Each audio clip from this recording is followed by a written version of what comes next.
Bonjour, je me présente Véronique Gauthier, alias Maman Éduque. Aujourd'hui, je vous présente ma boîte à outils. Donc, l'atelier Ma boîte à outils, c'est l'atelier que vous voulez absolument suivre si vous êtes enceinte ou si vous avez un bébé entre 0 et 3 mois. C'est un atelier qui va traiter sur tous les sujets dont vous voulez vous informer quand vous tombez enceinte, que vous devenez une maman. Donc, tout ce que vous devriez savoir ou sur lesquels vous vous posez des questions, c'est exactement ça à quoi sert l'atelier Ma boîte à outils. Je l'ai monté en devenant maman parce que je me suis rendu compte que les informations sont difficiles à aller chercher ou trouver des informations qui ne sont pas désuètes, mais qui sont vraiment plus d'actualité d'aujourd'hui. Donc, ma boîte à outils, c'est vraiment pour vous. Je l'ai monté vraiment pour vous permettre finalement d'aller chercher toute l'information que vous avez besoin à un seul endroit, clair, concis, et sinon je vous donne toutes les ressources nécessaires pour aller chercher l'information qui va vous convenir selon votre mode de vie, selon les choix que vous allez faire. Donc je pense pas qu'il y a une seule manière d'élever un enfant. Par contre, je crois qu'il y a des informations qui sont super pertinentes à savoir pour pouvoir faire les choix qui vont nous convenir le mieux en tant que parents. Je pense qu'on fait toujours du mieux qu'on peut selon les connaissances qu'on a. Donc, dans l'atelier Ma boîte à outils, je vais traiter sur se faire confiance, le jugement aussi qu'il va y avoir, parce que vous allez voir, du jugement, il va en avoir tout le temps. Là. Je pense que même enceinte, on en reçoit et on n'a même pas encore commencé à être une maman encore. Sachez que les papas sont vraiment les bienvenus lors de cet atelier-là.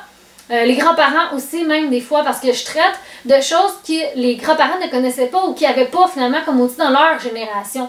Donc des fois, ça peut vraiment faciliter pour que les grands-parents puissent comprendre les choix des nouveaux parents. Donc je vous encourage finalement à les inviter aussi.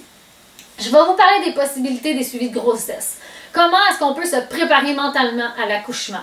Je vous parle aussi de la possibilité d'avoir une accompagnante à la naissance ou la possibilité d'accoucher avec une sage-femme. Je vous parle de l'importance du pot à pot, des premières heures, des premières décisions qu'il faut prendre dès l'arrivée finalement de bébé à l'hôpital. Je vous parle des pleurs des bébés. Ça là, c'est magique. Okay? Il y a 5 sons que les bébés font, peu importe où est-ce qu'ils sont sur la planète, donc peu importe leur culture, peu importe où est-ce qu'ils naissent. Et ces 5 sons-là sont dédiés finalement à un besoin qu'on doit aller répondre à l'enfant.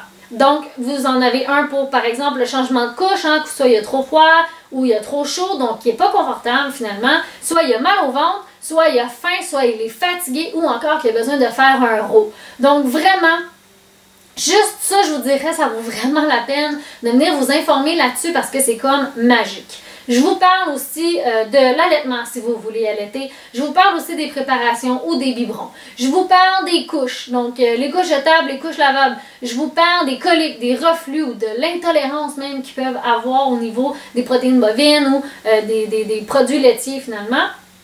Je vous parle du cododo, je vous parle de l'hormone du stress, le cortisol qui se sécrète dans le cerveau de l'enfant quand on les laisse pleurer. Je vous parle de la poussée dentaire, de la fièvre, des vaccins. Je vous parle aussi de la possibilité d'utiliser des produits naturels versus les antibiotiques. Je vous parle de l'introduction des solides, de la DME. Je vous parle aussi des allergies, donc des ressources que vous pouvez aller chercher ou les signes qu'il faut voir si votre enfant fait des allergies. Je vous parle de la motricité, de prévenir la tête plate aussi. Je vous présente en bref les stades de développement. Donc les 10 stades de développement mental que l'enfant va passer entre 0 et 2 ans. J'ai monté un atelier complet là-dessus, je vous en reparlerai dans un autre, mais je vous en parle finalement, je vous les présente en bref dans l'atelier Ma boîte à outils. Je vous parle bien sûr du langage de signes pour bébé finalement. Le portage ergonomique qui est super important d'utiliser quelque chose qui est physiologique. Les bancs d'auto et les poussettes. Je vous parle un petit peu de comment est-ce qu'on peut économiser quand on devient un parent. Les ressources qui vous sont disponibles.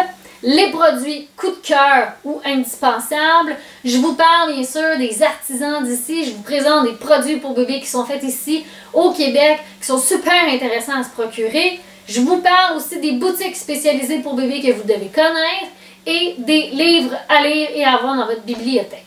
Donc, ma boîte à outils, c'est un gros 2 heures qui va couvrir vraiment tout ce que vous voulez savoir et qui va vous permettre après d'aller chercher l'information que vous voulez selon, en fait, une information qui va être plus spécifique, selon ce qui vous parle le plus et ce qui vous a touché davantage. Donc, ma boîte à outils, c'est vraiment un rendez-vous, un must pour les futures et nouvelles mamans. Au plaisir de vous voir lors de l'atelier Ma boîte à outils. À bientôt, bye!